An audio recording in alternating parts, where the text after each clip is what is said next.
Just gonna give you the.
Okay. Please rise for the pledge. I pledge Allegiance to the flag of the United States of America and to the republic for which it stands, one nation, under God, indivisible, with liberty and justice for all. Please be seated. Madam Clerk, could I have a roll call, please? Councilmember Christine Adamczyk, Here. Councilmember Linda Hammer, She's excused.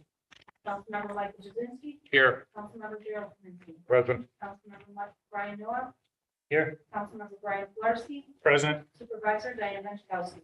Here. Okay, we have 6 present tonight. First thing we need to do, I need to make a motion to go into executive session to discuss matters leading to the hiring of a particular corporation. Could I get a second, please? Councilmember Adamczyk, all in favor? Aye. Aye, opposed, motion carried. So we'll be back, hopefully not too long. We're going into executive session.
No rush if we don't get to it.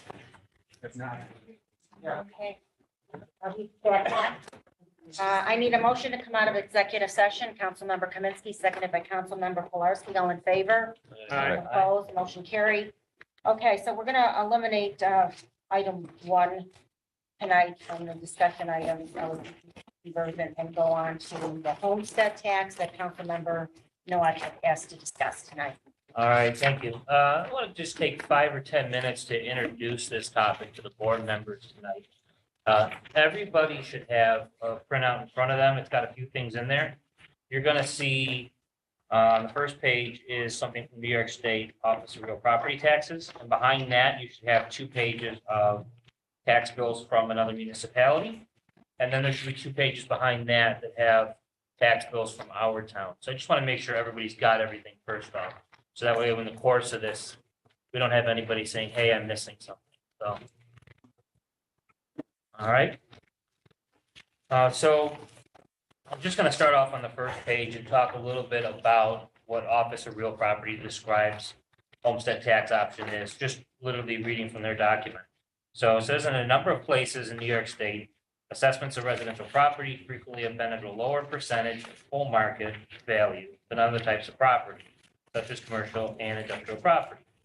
When a town or city with this situation decided to conduct a property revaluation to achieve correct and fair assessments, the residential properties as a class will bear a much larger share of the tax burden. This discouraged other municipalities with similar situations from conducting their own property revals. As a result, for the concern of tax burden shifts to homeowners, a state law was passed in 1981 establishing the homestead tax option.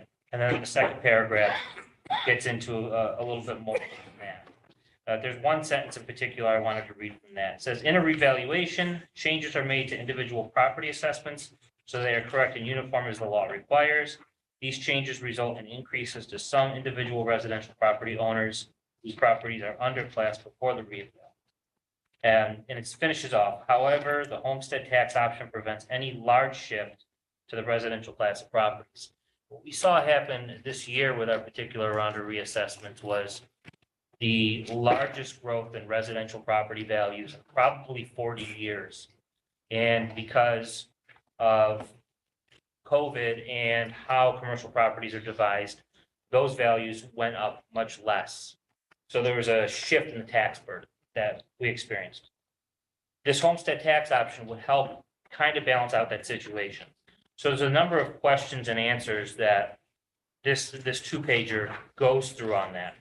And there's a couple I wanted to get to, and then we'll get to the tax bills to look at a real world example. So it says, how does a municipality qualify to use homestead tax option? And it answers that certain cities and assessment units have to complete a revaluation first. Once you do that, then you would qualify. So Cheektowaga is a town that could qualify. The next question gets into how it would work. On the back, in the middle of the back of that page, the question says, I understand how the homestead tax option could work in my town. How would it work in my school district? And on this first page, that's the thing I wanted to focus on, because a significant portion, the biggest portion of any property taxes we pay, school taxes, right?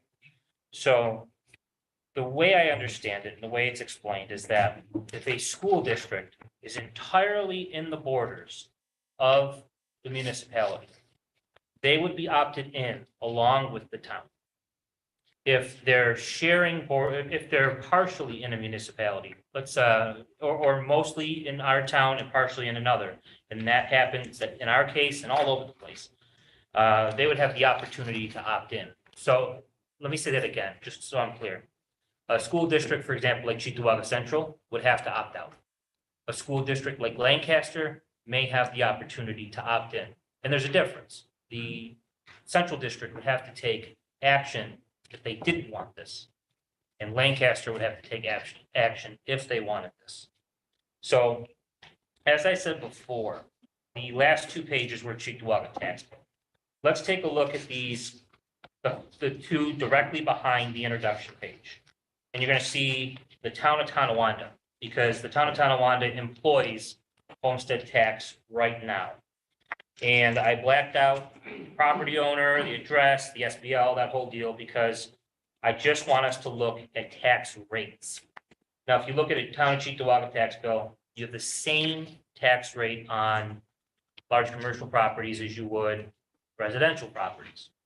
Not the case in Tonawanda. If you look at the yellow highlighted line, you're going to see two different tax rates.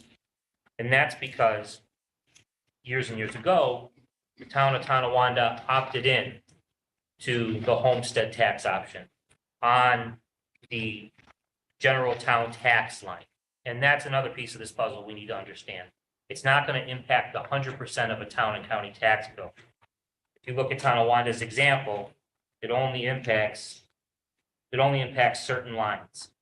You see in Tonawanda, it hits their highway tax and it hits their general town tax. But there's other lines like fire districts and sewer districts where the taxes are the same. But you can see on the first bill that the tax rate is close to twice the amount, 27.7 per thousand versus 14.2 per thousand.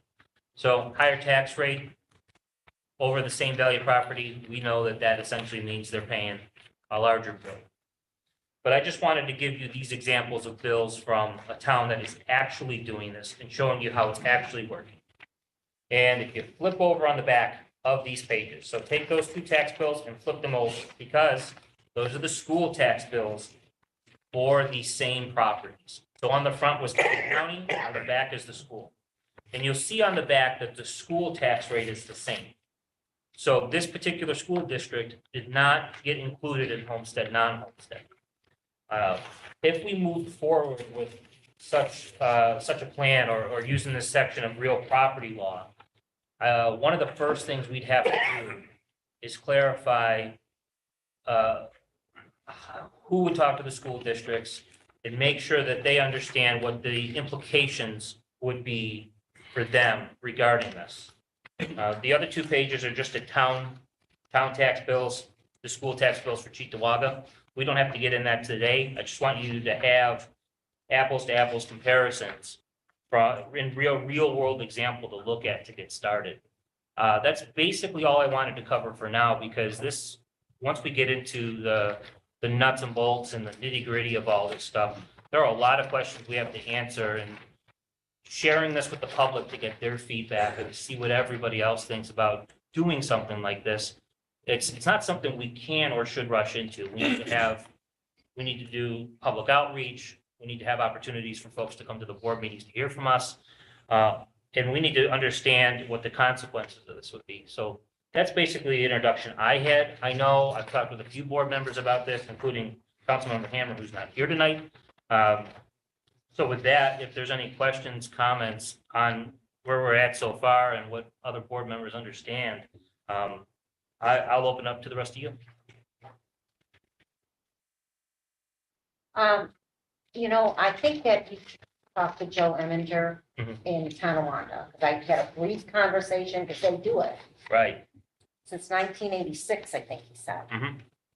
So, and there's only two other municipalities, I think, Lackawanna and Buffalo that do it, and I don't understand why nobody else thought of doing this. But I think he just thought the drawback was you can never really get rid of it once you start doing it, because if you don't, then the taxes, the shift is too big of a shift. Yeah, you have a place like it's the city of Kingston that does this, Mhm. that they implemented it back in the 1980s as well. Mhm. And, you get to the questions of whether or not you can get rid of it on a legal basis. You can absolutely end that at any Absolutely. time. If you're Right. talking political considerations or public opinion, in that sense, it may be more difficult to get rid of something like that once you get started. But Mhm. I do want to point to the back top of the New York State tax doc, because it talks about being able to shift that tax burden.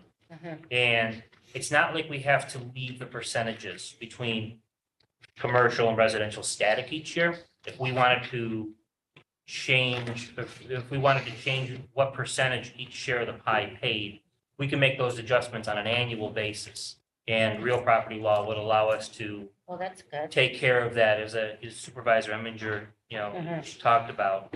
We would have a way to address the concern he brings up. If we were to do this. And again, it's just, I wanted to get some documents in front of you, I like it. introduce this topic, and have a chance to talk with more of you one-on-one, get your feedback, and maybe at the beginning of next year, bring this up again, because it's not like it's something that we need to do in the next few months that we should rush into. We need to have multiple conversations about this, let the public really dig in and give us some quality Well, why feedback. couldn't we start now with the public meetings and that, because we just did a reval. Yeah. Well, the way our reval plan is set up, we would be doing do townwide again in 2024 from the Mhm. plan that was done back 2019. We could absolutely start that right now, Well, maybe but you're right then. we would have a year or Yeah. two. Mhm. So I'm open to it if that's the route we want to go. And obviously tonight we started that conversation, so it's genie's not getting put back in the bottle. No, it's good. It's right that we did all this homework and it really does help us. I think it's good to look at and you had given us a few other. Yeah, there anything in admittedly, there's a lot in there and I want to read it a second time and really summarize the parts we should think about because one of the big criticisms is, are you going to hurt your business community if you do such a thing? Mhm. And Chickasaw is one of the largest towns in New York State. We have lots of commercial property. So from a general town tax perspective, in my personal opinion, I don't think we would hurt our business community. But now the question comes up with school districts, and that's why I wanted to start the conversation with school districts and Mhm. that kind of thing. It may be a good idea for some school districts and not so good for others. So if we seriously consider this, the school districts need some time to digest it, understand it, see what's best for them, hear from their residents, because we have some school districts that may want to opt in. There's about 3 dozen in New York State that do it right now. And you may have some that don't want to do it. Just Well, in our that's town. right, because our town's so different because we have so many school districts. So Right. it could be a little more complicated. And even worse, it's not even the same rules for each school district, because if one says, okay, we have to opt in, another school district, like Central, totally in our borders, if they do nothing, they're forced to do this. They have to actively opt out. So Mhm. there's two different sets of rules depending on the school district within our town. Okay. Any questions from the council members? Anybody want to add anything? I'm all set. No, so- Yep, Okay, Thank you. Thank you, Councilman. Okay, so is there somebody, can you go get the judges? They're on the next on the agenda to address the board. And I think they're in their offices. Thank you.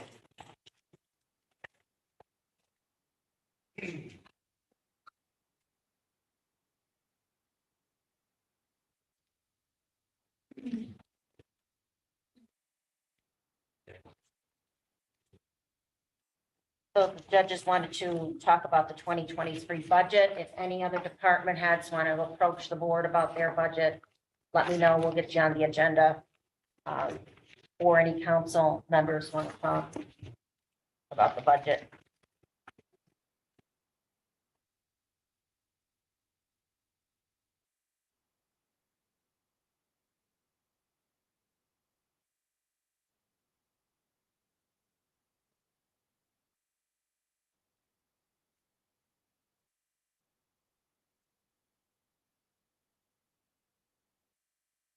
A minute off.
Yeah, yeah. It's not those weird lowers that you can't hear anything. Yeah.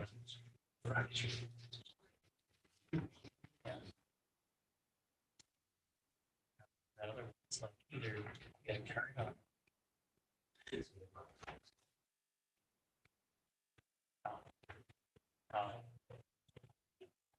They're on their way. Okay, thanks. Should have planned that better. I just didn't know how long this presentation is gonna be. I mean, if they're not ready, we can go on to the next one. Oh, or, They were just walking over. okay, thank you.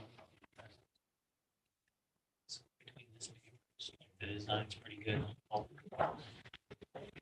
Yeah. It's like, yeah. Yeah.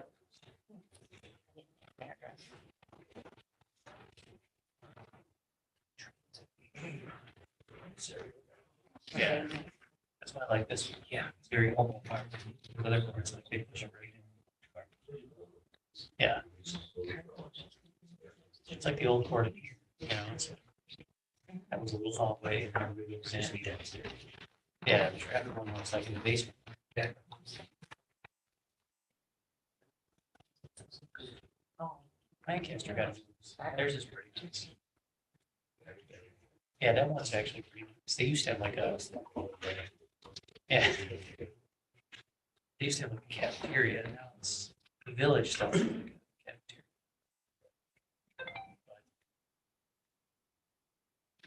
Yeah, there's. It's like. Here wide. What's that? Because they have that spot coffee in there, maybe it's. It's like 5. Yeah, they got a coffee. What is going on? It'd be fun. Because they get the library.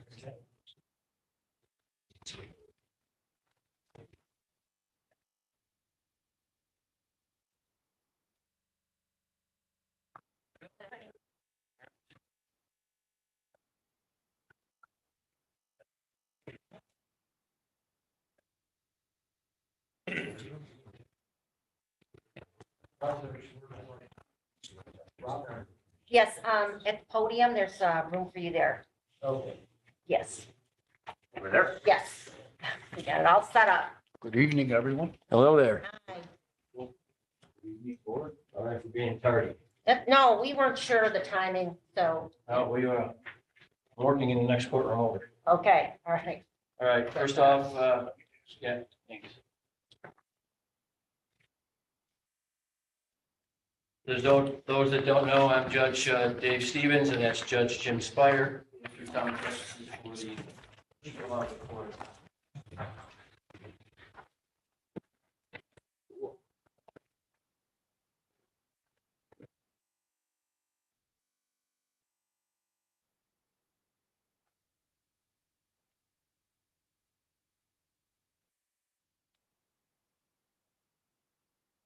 Judge Spire and I are here today because we wanted to reach out to the town board to discuss some of our 2023 budget requests. I'm just going to tell you what our 3 main requests are. I'll go over and have some questions. I don't know how much time we have for this. I'll do it as quickly as I can. So if you want to go right through it, I have Yeah, some go questions. ahead. You guys can answer when we're done. Mhm. All right, for our budget request, 3 things that we're looking for is we'd like to add 2 additional court clerks to our staff, and that's a must-have. For the simple fact is last year we had brought this up that we needed a court clerk because we knew one of our clerks may be retiring. And in fact is she's going to be retiring probably in early to mid 2023. And then we have another clerk that can retire shortly thereafter.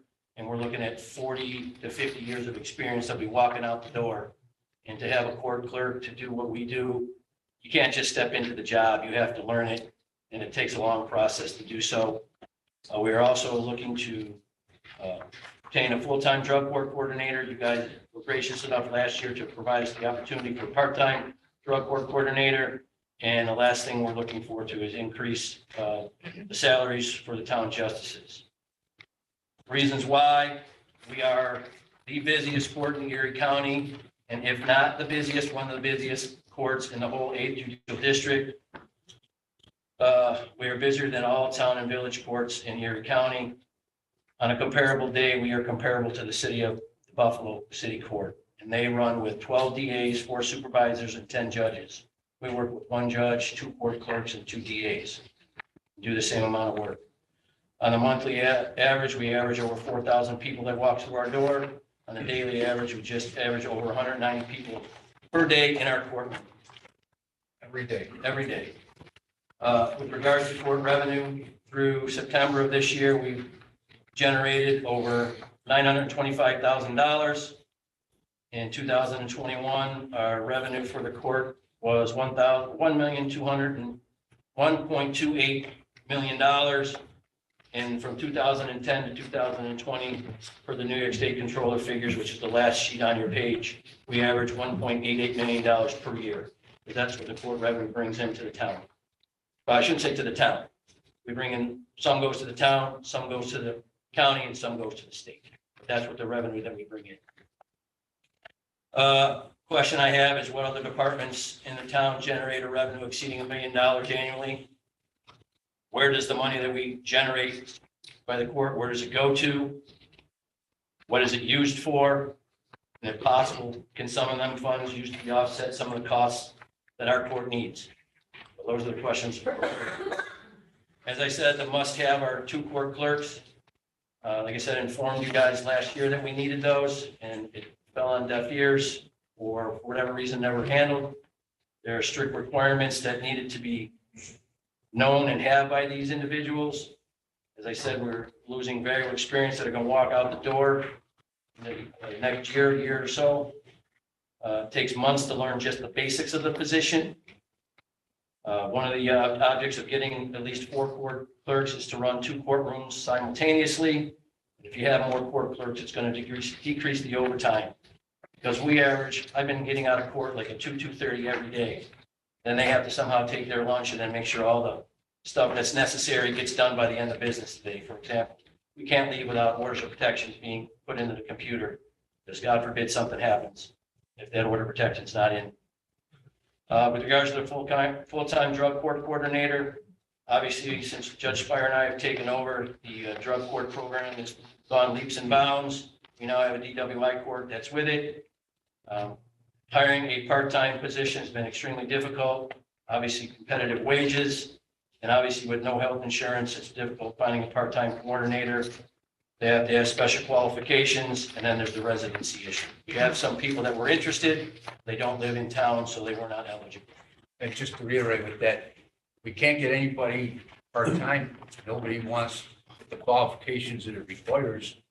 Nobody's gonna come here for a part-time job with no benefits. It's just, can't get anybody interested. We tried it. We've been trying it for months now. It's not working. And finally, for the judge's salary, there has been no raise in this position since 2008. They say it's a part-time position, but it's no longer a part-time position. We're here Monday through Friday. We work 24/7 on the weeks that we work. I come in 2-3 times a week on the off weeks. We get called in. We work every weekend. We're on call for 24/7.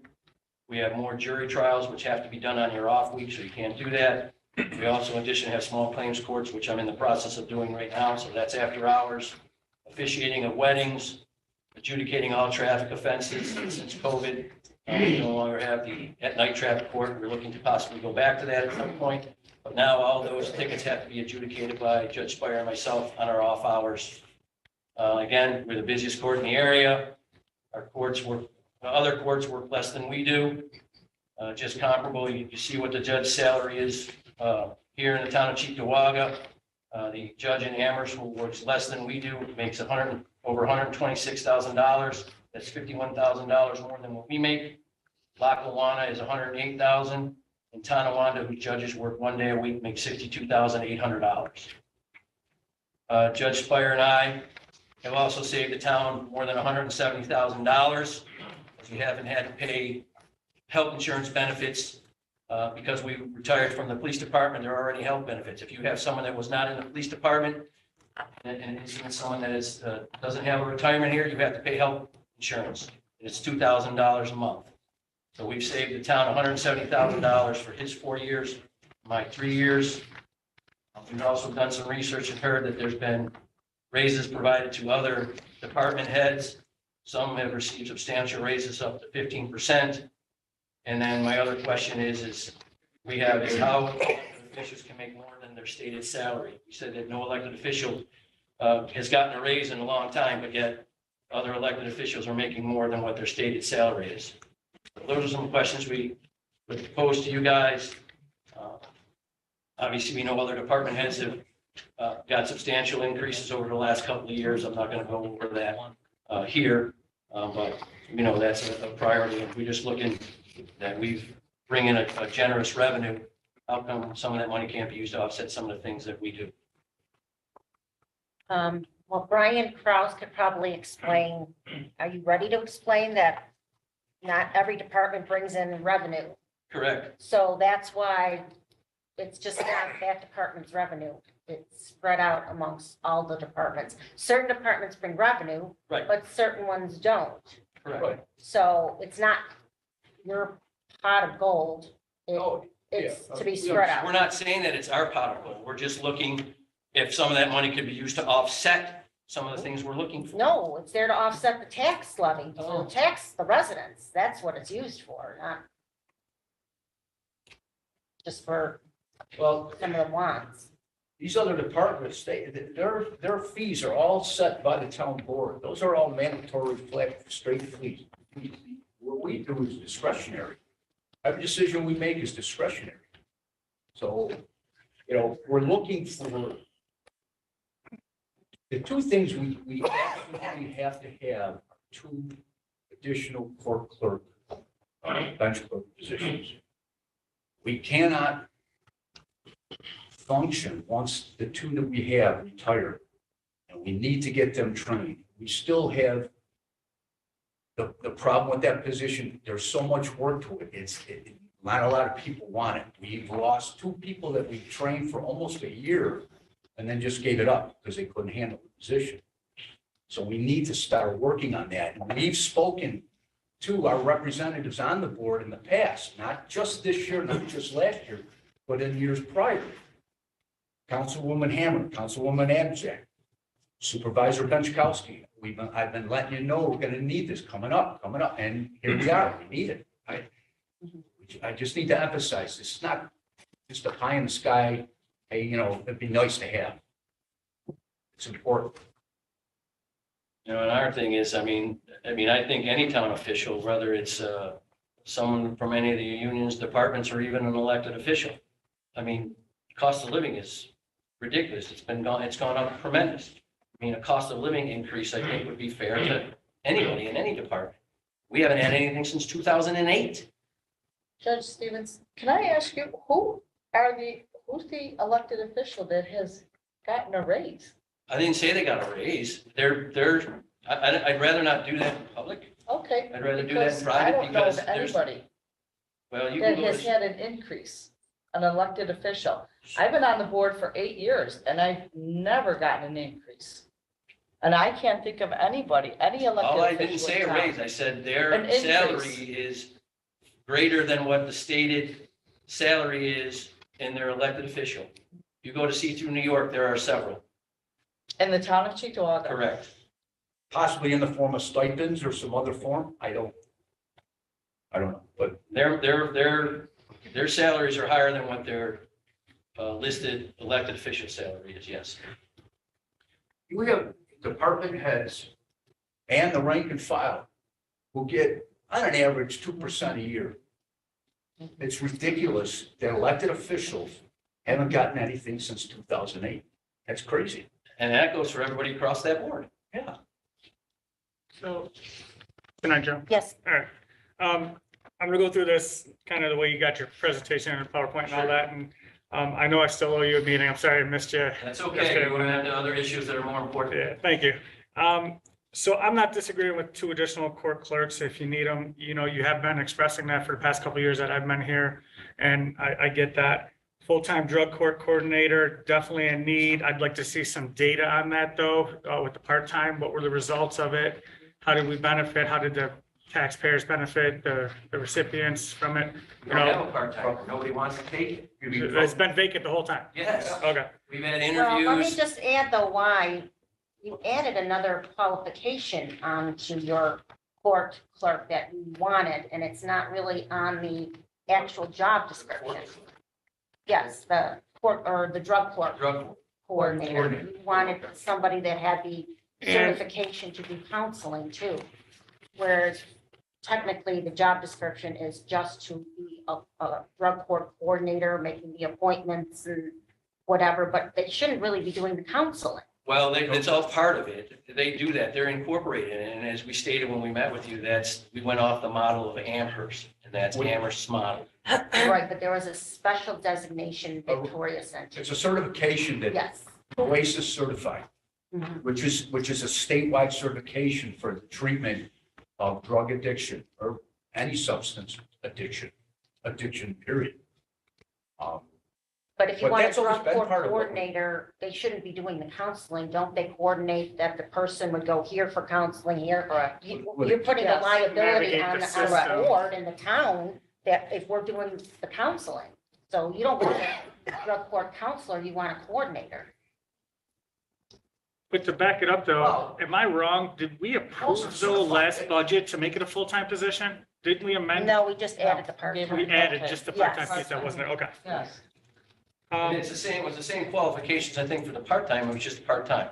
Mhm. We're But just did you asking add- for the full-time. But did Gotcha. you add in counselor on that coordinator designation. position? It's the same designation as a part-time. No, it does, no, I'll have to find the, I don't know if I have it. I don't know. Victoria. Check with, So this is a court, this is the job description that Amherst has, but then in addition, Victoria told me that there was another designation added to this for the counseling portion of it. I think that's the Oasis. Is that something in the, Yes, that's what Oasis is. That's the counseling, that's the whole thing. but that's not in this job description that Amherst uses, and maybe Yeah, that's why you're having a hard time, because you don't want somebody counseling, you just want them to coordinate. Make the appointments, follow up to see if those clients made their appointment and designate where they're gonna go for counseling. We don't want to do the counseling. All right, We want them to have a background in that field and we're Counseling. requiring the certification. Explain background in that field. Their background would be in education and certification through the state. So we had this discussion before. I mean, you know, I could tell you how to fix a toilet, but you only know it on text. Well, I don't understand why it's a big deal to have somebody that's absolutely walked in those shoes that understands the life of an addict and what they go through in their everyday lives to So you totally. want us to put an addict in charge of drug court, is what you're trying to. Well, tell they're me. always going to be an addict, right? What?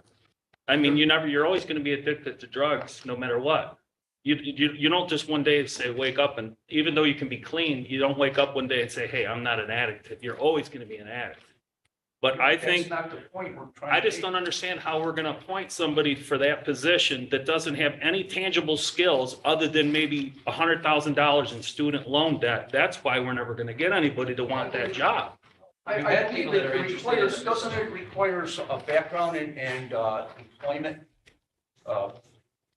prior experience as some kind of an addiction treatment provider? no.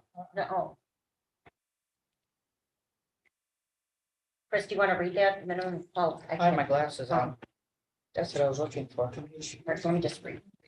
No. Minimum qualifications, graduation from a regionally accredited New York State registered college or university with a bachelor's degree in sociology, psychology, or a related field, and a minimum of 3 years of counseling experience, Okay. with at least 1 year dealing with counseling for chemical dependency, gambling addiction, and/or domestic violence.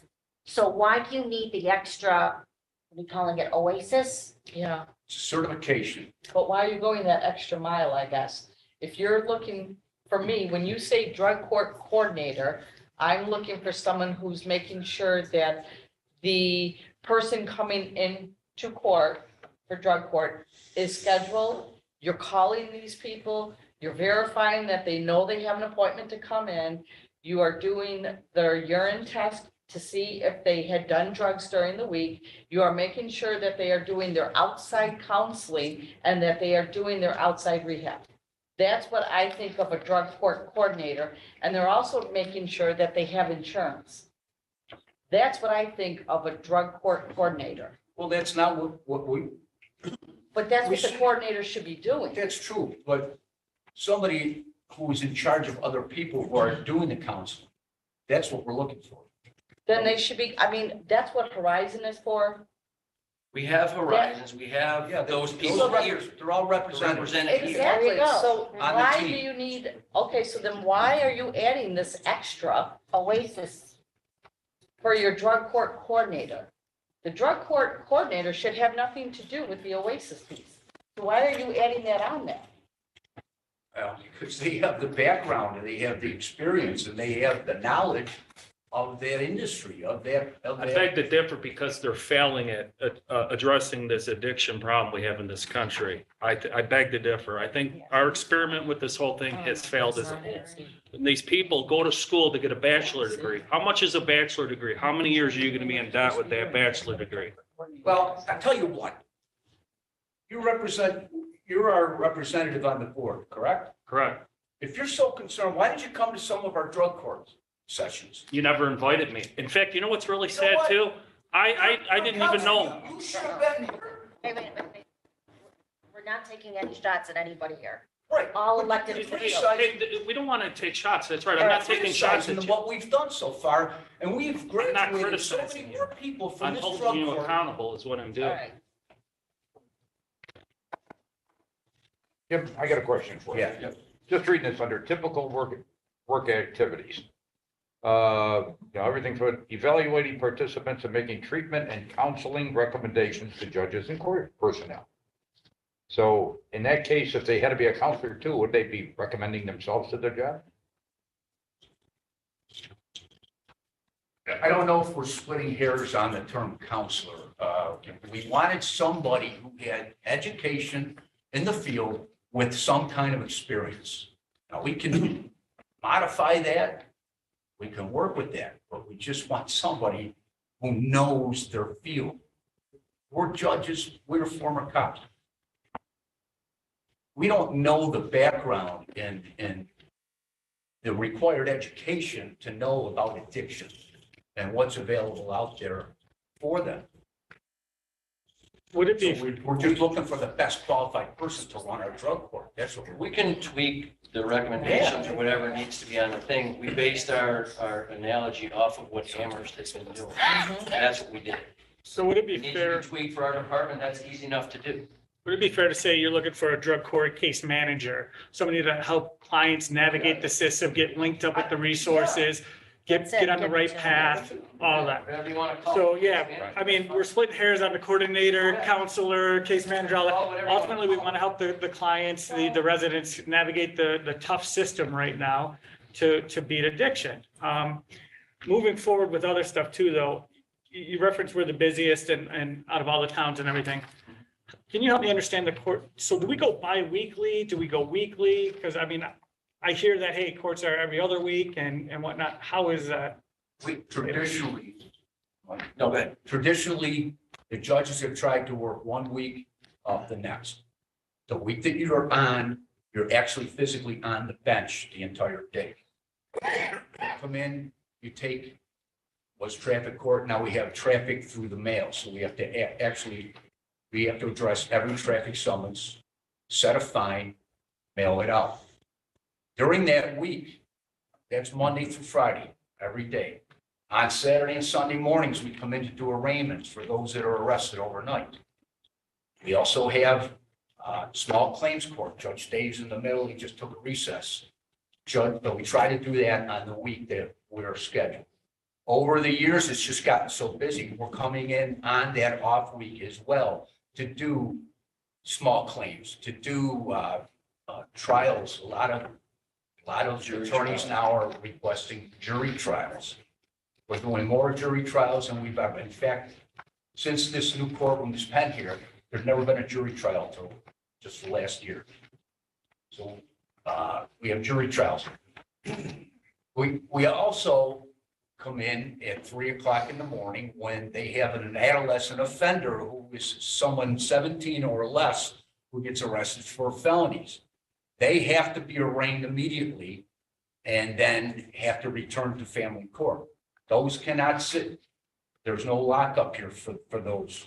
So we come in for those. We also 7, 8, whatever at night, 3 in the morning, get calls for search warrants. We try to do those on the weeks that we are on the bench. But more often than not, we come in on those days that we're not scheduled for the bench and do this other paperwork. There's a stack of appeals on my desk right now that we have to answer the appeals, motions to dismiss based on discovery. Warrants that we have to look at, read, Applications, and the application for the warrants that we have to sign for arrest warrants, bench warrants. So those, we're no longer part-time judges. And that's what, because The in your continuous, we're getting them on our desks every day. Yeah. Every day. And that's what I wanted the direction kind of, because in your presentation, you said it's not part-time anymore, which is, I understand that it's not part-time.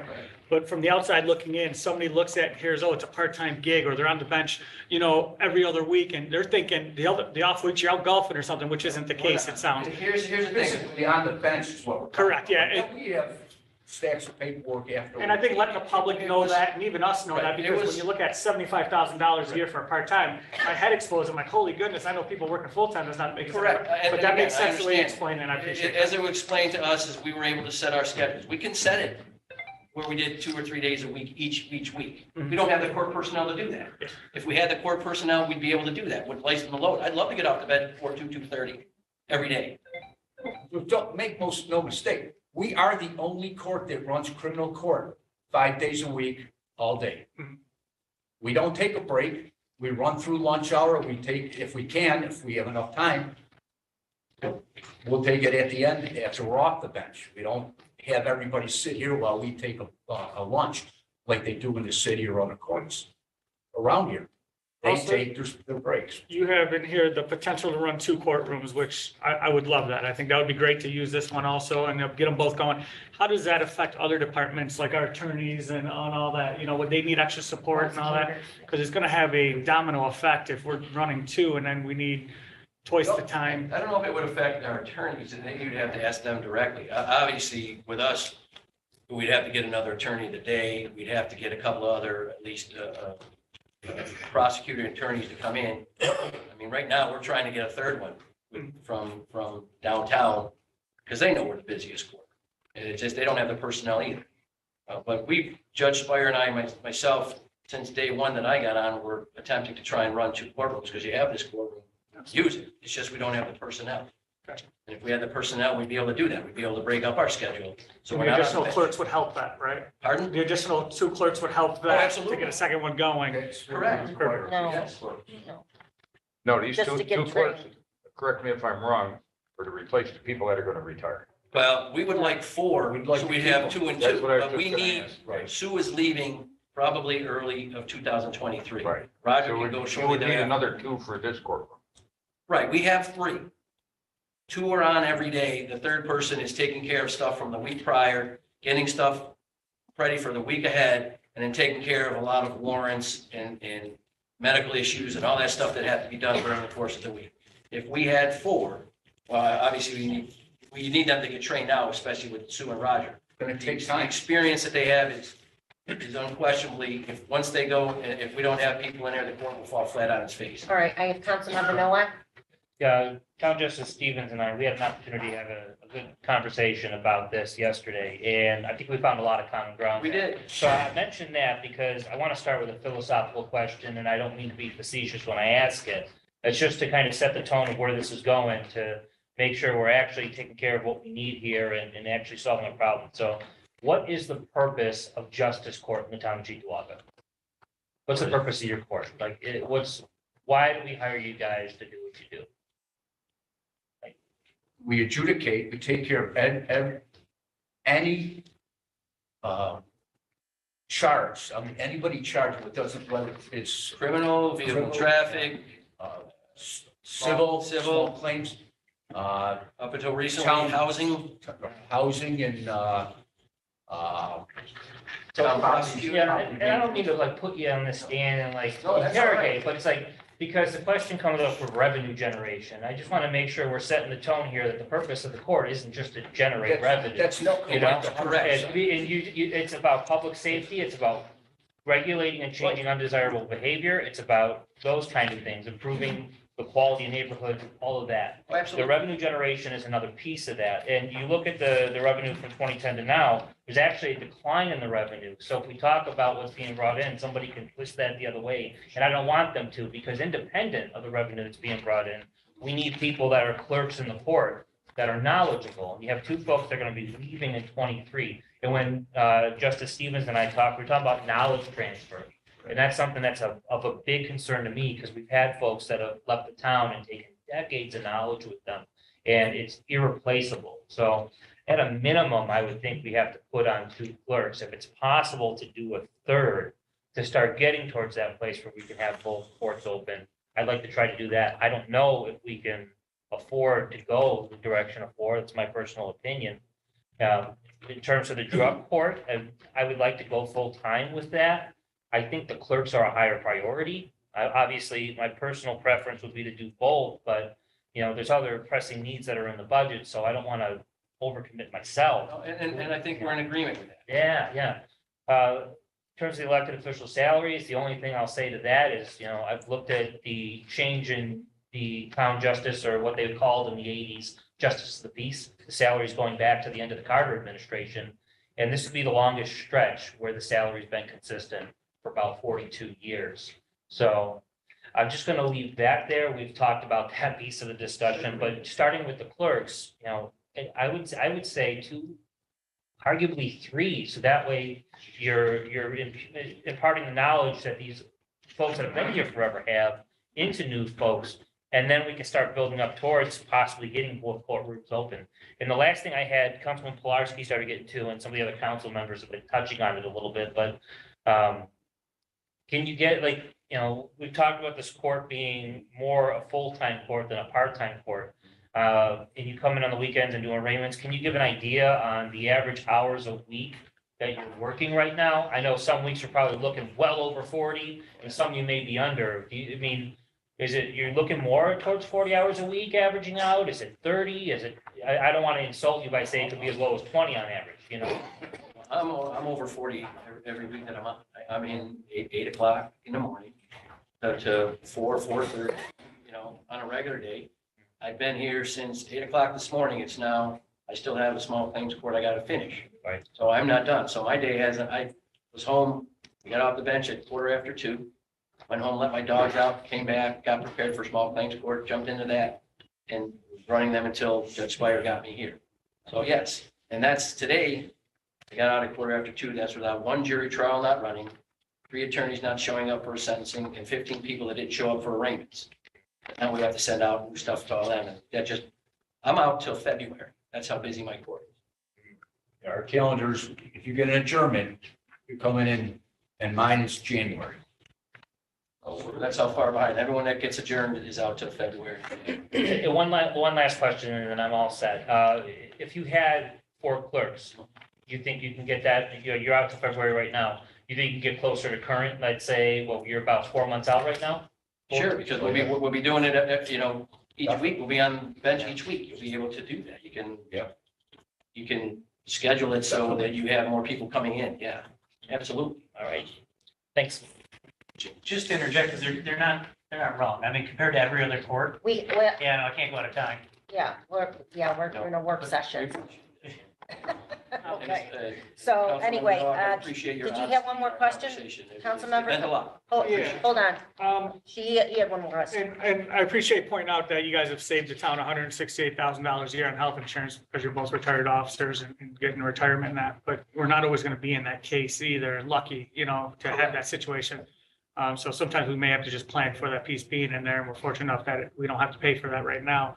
But can you assure me, because a lot of this hinges on, you know, can you operate both courts if some of these changes are made, you know, these additions are made, you know?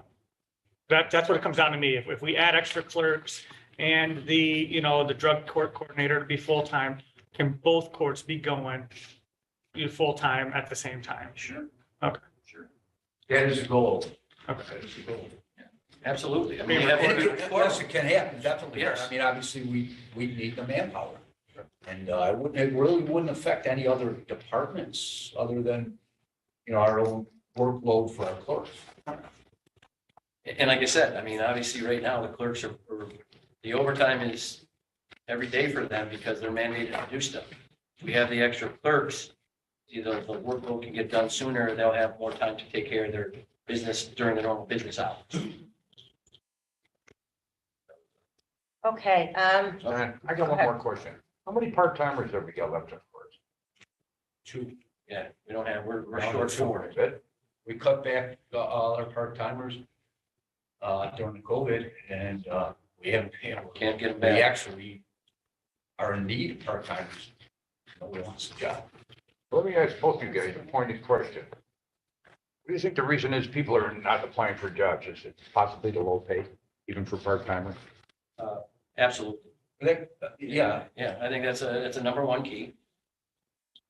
I mean, we have, a court clerk that just got a raise last year that hadn't gotten a raise since Mary Holt's. And she's making $14.50 an hour. Outrageous.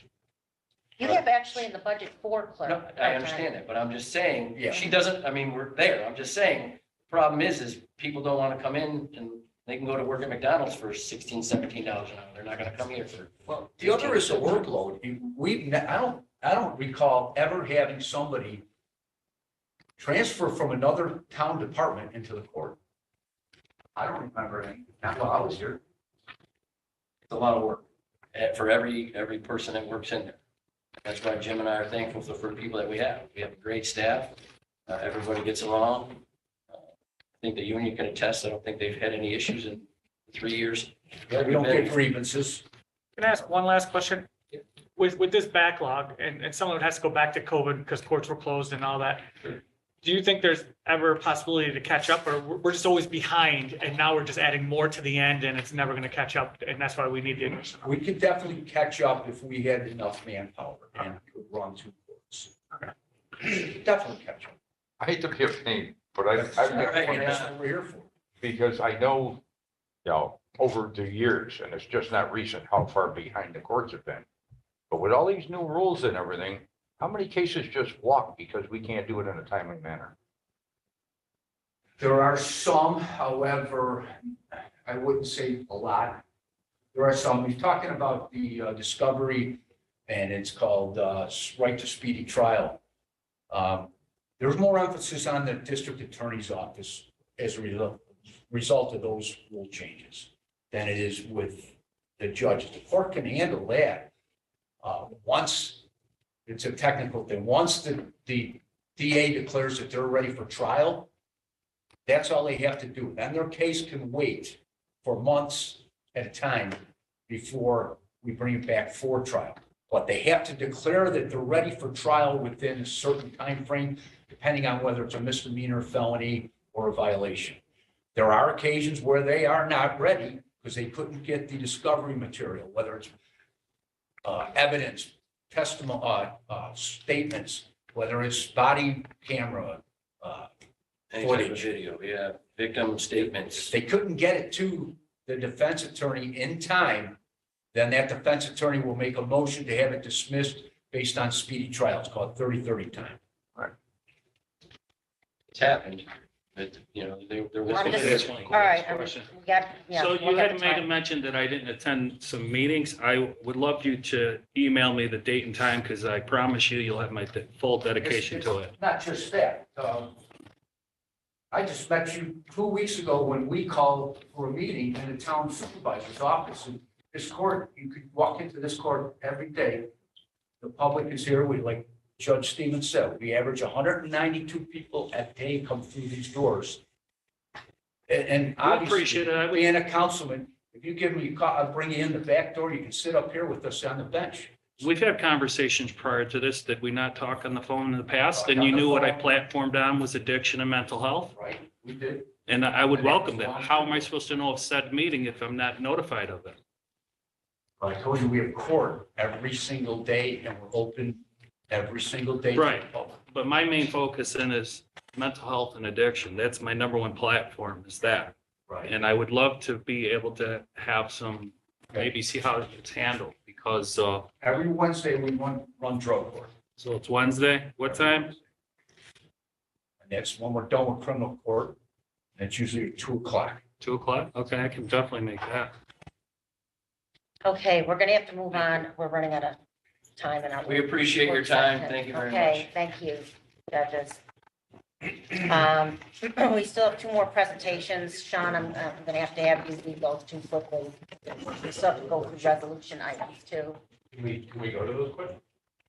Uh, Or were you saying you're gonna go through resolution? No, you go through yours Whatever first. you want. No, go ahead.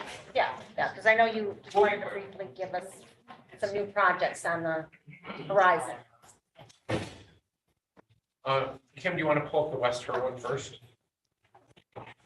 So good evening Supervisor and Council Member Sean Hopkins from the law firm of Hopkins, Sorge and McCarthy, and I'm Stephen on behalf of West Her. Also with me, Rob Danick from the project engineering firm of Nussbaumer Clark, and Jim Molka, who's the Director of Facilities.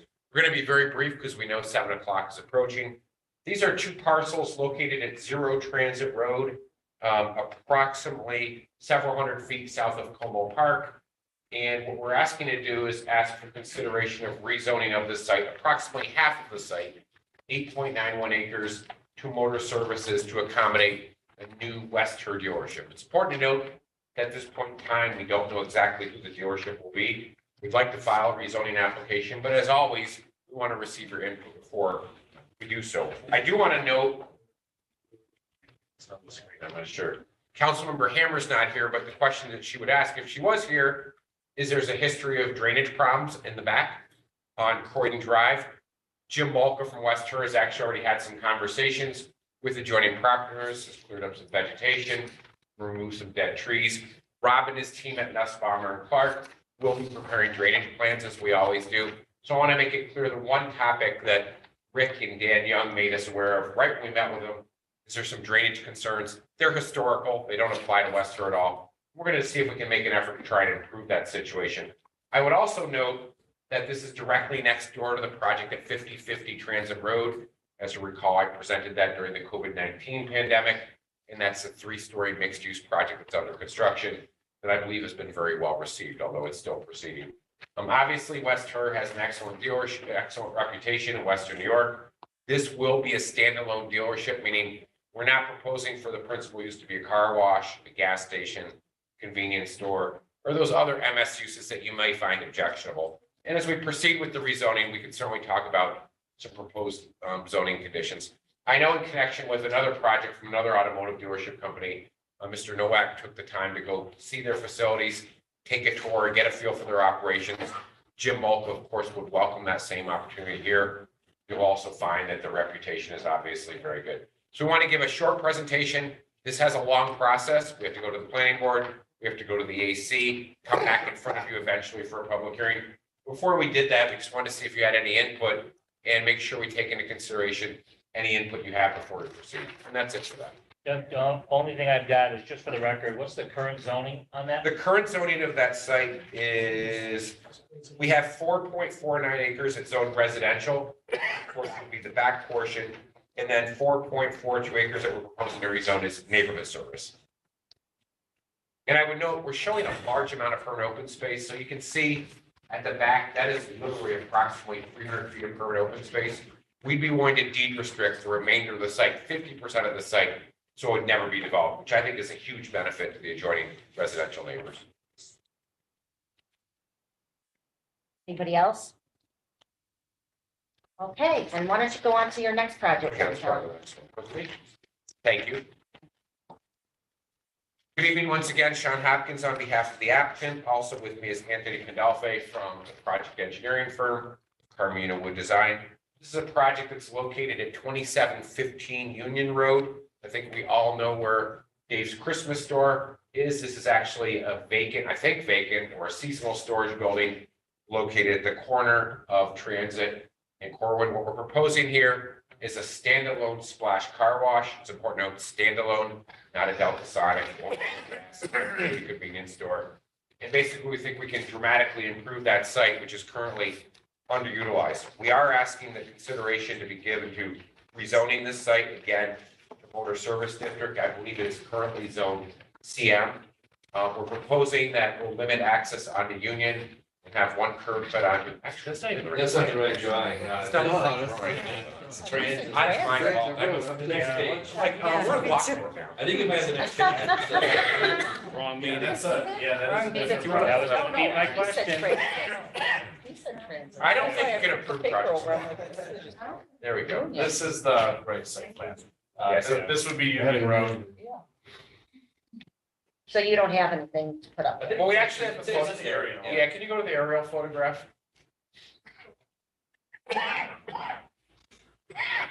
I think Kim, one of the three plans was a site plan with an aerial photograph background. Yeah, I think the third.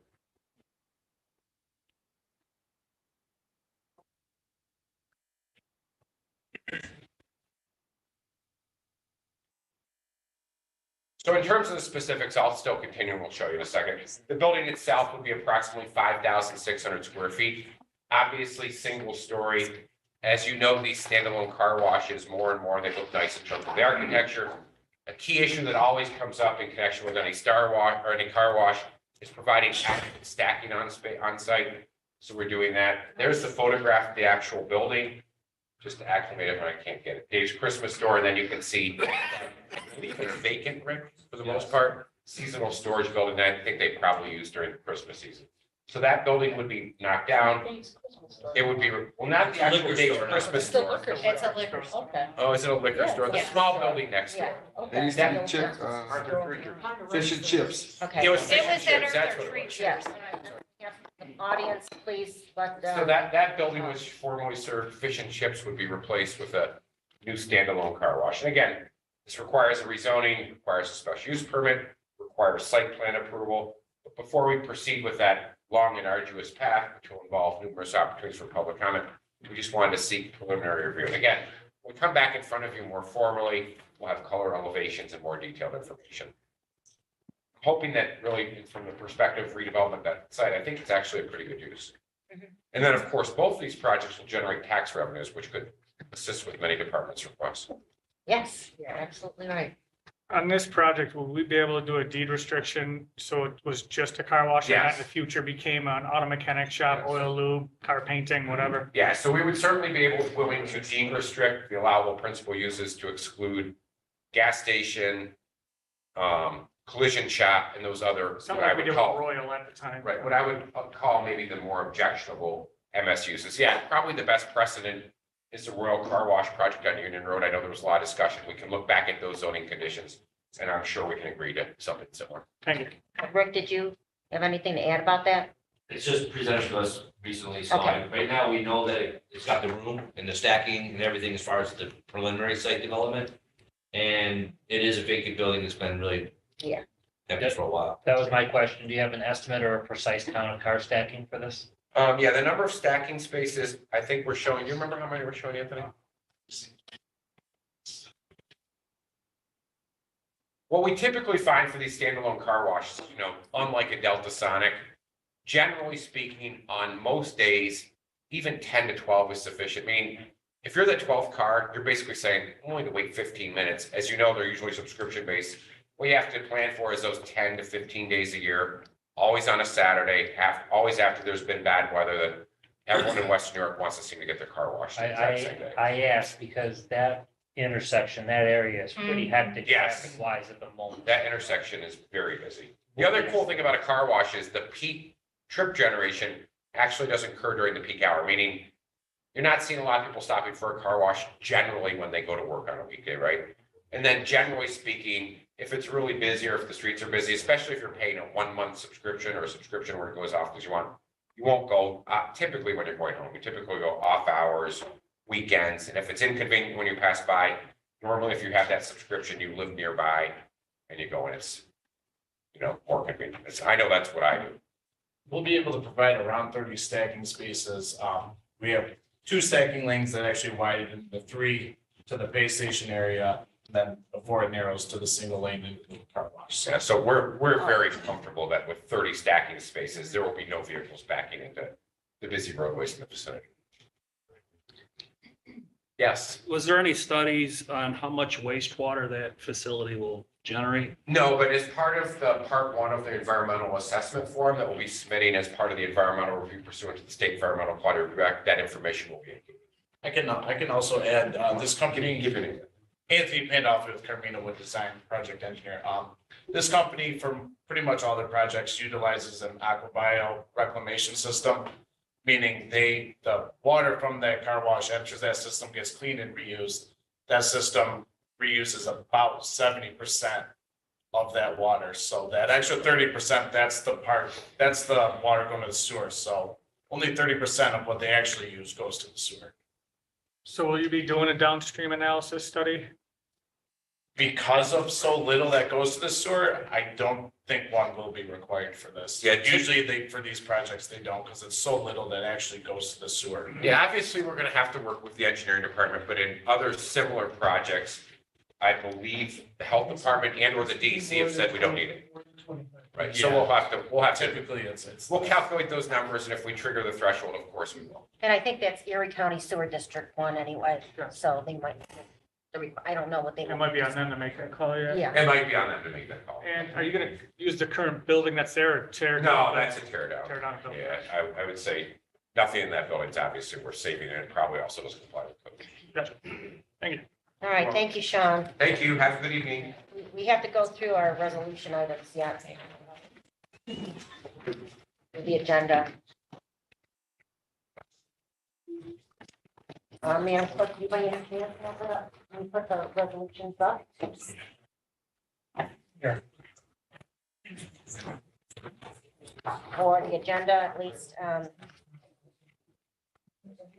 We do have 4 public hearings tonight, just so everyone knows.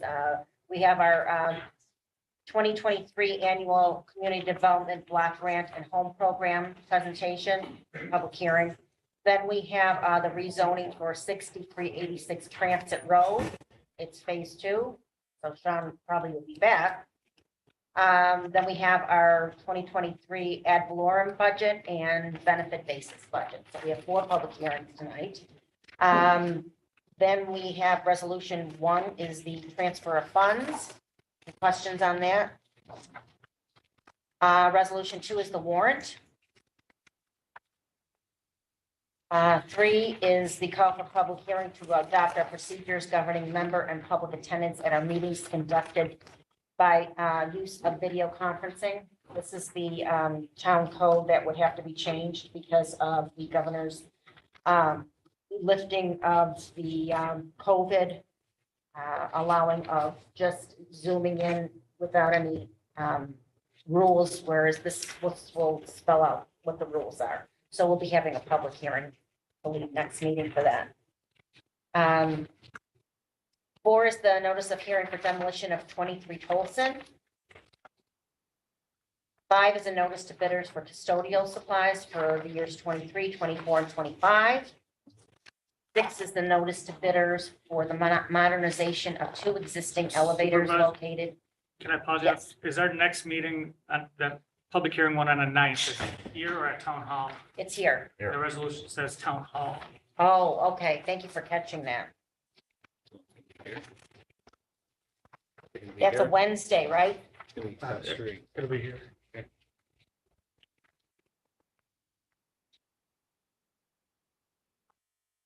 Is the 9th that Wednesday, Kim? Right? Correct. Yes. Okay. So we're having that meeting here. Record again.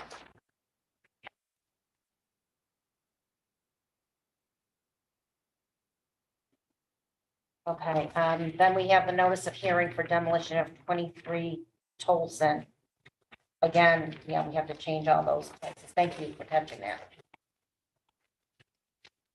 Notice to bidders is number 5 for the custodial supplies, and then 6 is the notice to bidders for the elevators in Cheektowaga Town Hall and main pump station. 7 is the Town of Amherst seeker lead agency. for their shopping center. 8 is the town of Amherst seeker lead agency for their draft local waterfront revitalization plan. 9 is the designation of our town tower merge fleet services. 10 is to execute the second amendment to a lease agreement with the Global Tower Assets, the third LLC. 11 is an energy performance contractor for our LED streetlight conversion project. 12 is to hire actuary for our GASB 75 calculation. 13 is to sign agreement with Nussbaumer and Clark for professional services for a new domestic water service at the police shooting range classroom. 14 is our annual Zoom conferencing software license renewal. 15 is our centrally managed server visualizations platform.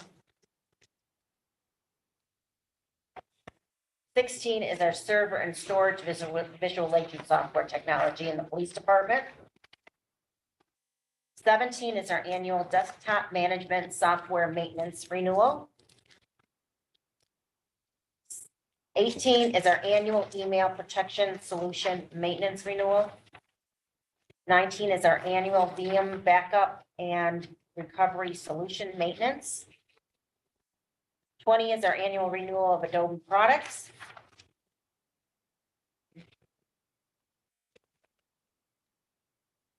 Okay, I think so. Okay. We don't have Councilmember Hammer's name on any of those anymore, right? Okay. 21, did annual antivirus and endpoint protection maintenance renewal. 22 is our annual enterprise content maintenance management system maintenance renewal. 23 is approved purchase of one new and unused Bobcat compact track loader. I'd like to remove that. Okay, I'd be okay with that too. Can we just pull that resolution? I think we're waiting for more information. 2022-602.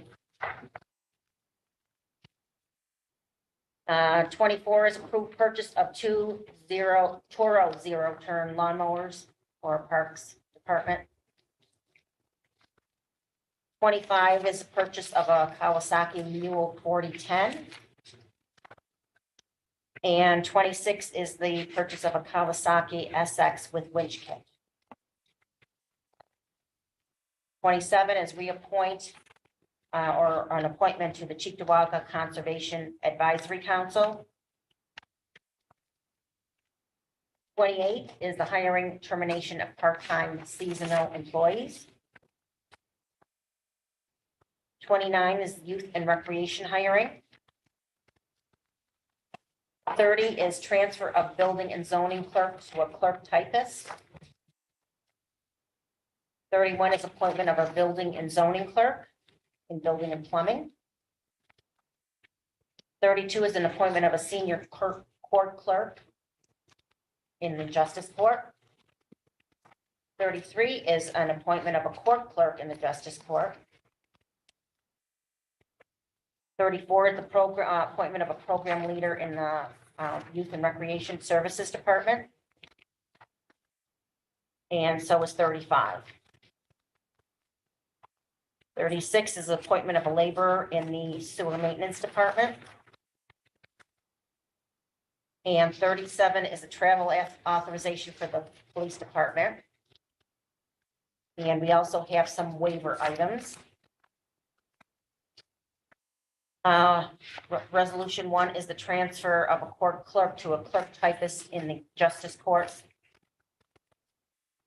2 is the appointment of a sewer maintenance worker in the sewer department. 3 is the appointment of assistant code enforcement officer in the building and plumbing department. 4 is the appointment of a laborer in the highway department. And 5 is appointment of a drug enforcement representative. And 6, the appointment of appointing authority. And I think that's it. Any questions from the town board? Okay. We will have to have our executive session after the regular meeting, so we'll take a few minute break and then back for 7 o'clock. Motion to adjourn, second by Councilmember Pilarski, all in favor?